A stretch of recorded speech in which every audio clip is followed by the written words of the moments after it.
Hello everybody and welcome to my channel. I'm Mariah. Today's topic is Joe Arridy, falsely accused, wrongfully convicted, and executed. This topic was suggested to me.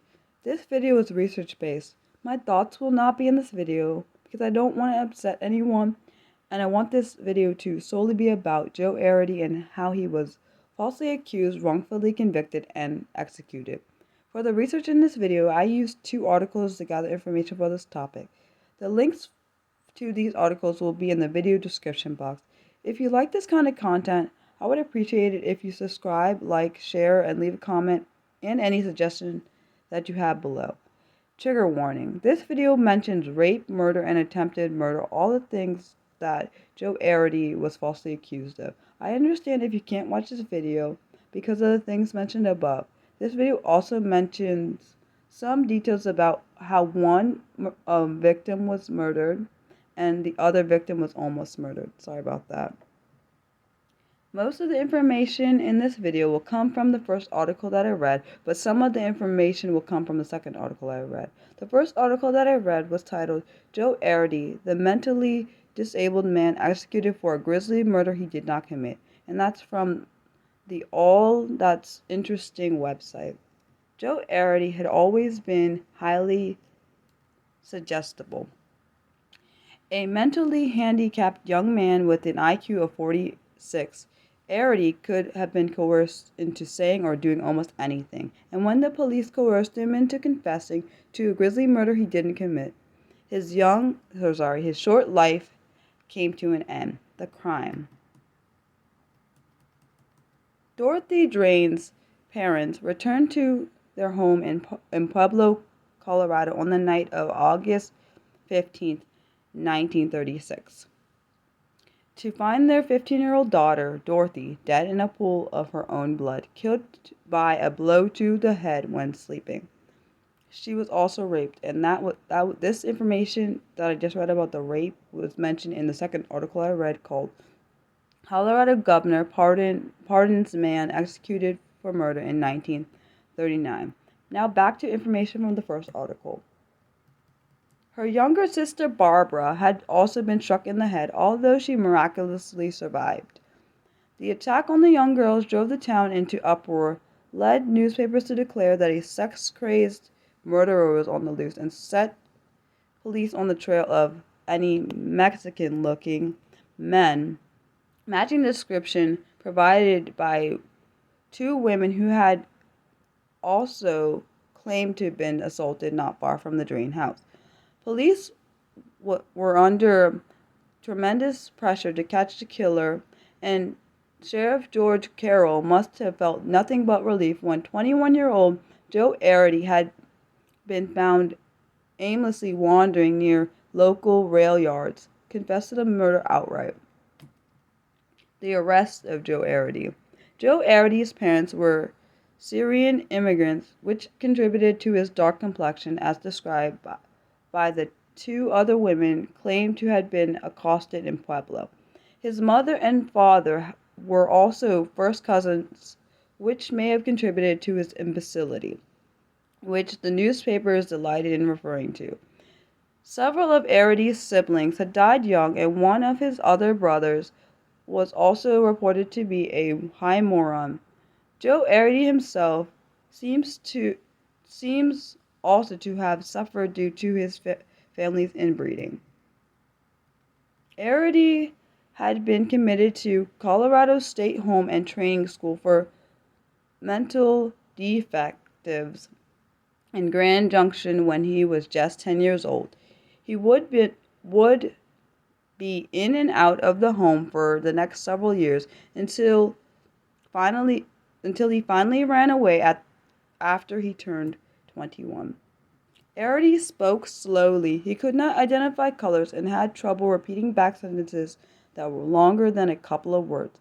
The intendant of the state school where Arridy had lived recalled that he was often taken advantage of by other boys who had once made him confess to stealing cigarettes, although he could not have possibly have done that. Perhaps Sheriff Carroll realized the same thing that these other boys once had. Joe Arridy was extremely susceptible to suggestion. Carroll did not even bother to write down the confession that he got from Arridy, and during trial, even prosecutors noted you had to, what we commonly refer to, pry information out of him. Carroll's leading questions included asking Arridy if he liked girls, and then immediately following up with, if you like girls so well, why do you hurt them? Given such unfair and coercive questioning, Arridy's testimony changed swiftly depending on who was interrogating him, and he remained ignorant of some of the most basic details of the murder until they were told to him, such as the fact that the weapon used had been an axe.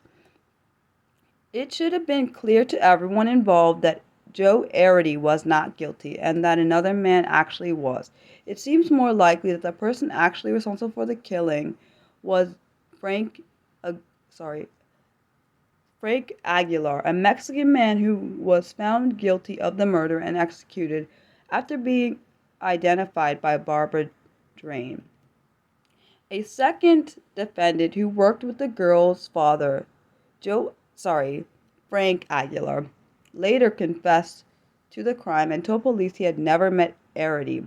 And this information that I just said was from the second article that I read for research. Now back to the information from the first article.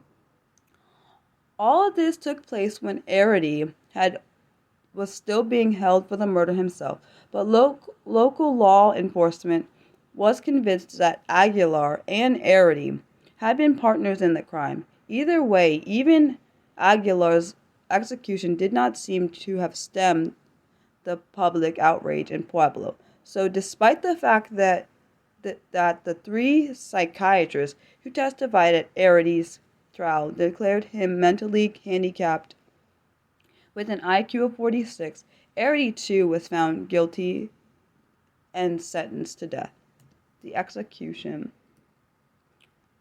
The basis of Joe Arridy's defense was that he was not legally sane, therefore incapable of distinguishing between right and wrong, and therefore would not be able to perform any action with criminal intent. Because Arridy reportedly struggled to explain simple things like the difference between a rock and a stone and an egg, it is understandable to think that he would not, in fact, know right from wrong. It also seems, perhaps mercifully, that he failed to understand the concept of death entirely. Prison warden Roy Bess reported that Joe Arridy is the happiest man who ever lived on death row, and when Arridy was informed of his impending execution, he seemed more interested in toy trains. When asked what he wanted for his last meal, Arridy requested ice cream. On January 6, 1939, after happily giving his beloved train to an inmate, Arridy was led to the gas chamber, where he grinned as the guard strapped him to the chair. His execution was fairly swift, although Warden Bess is reported to have cried in the chamber.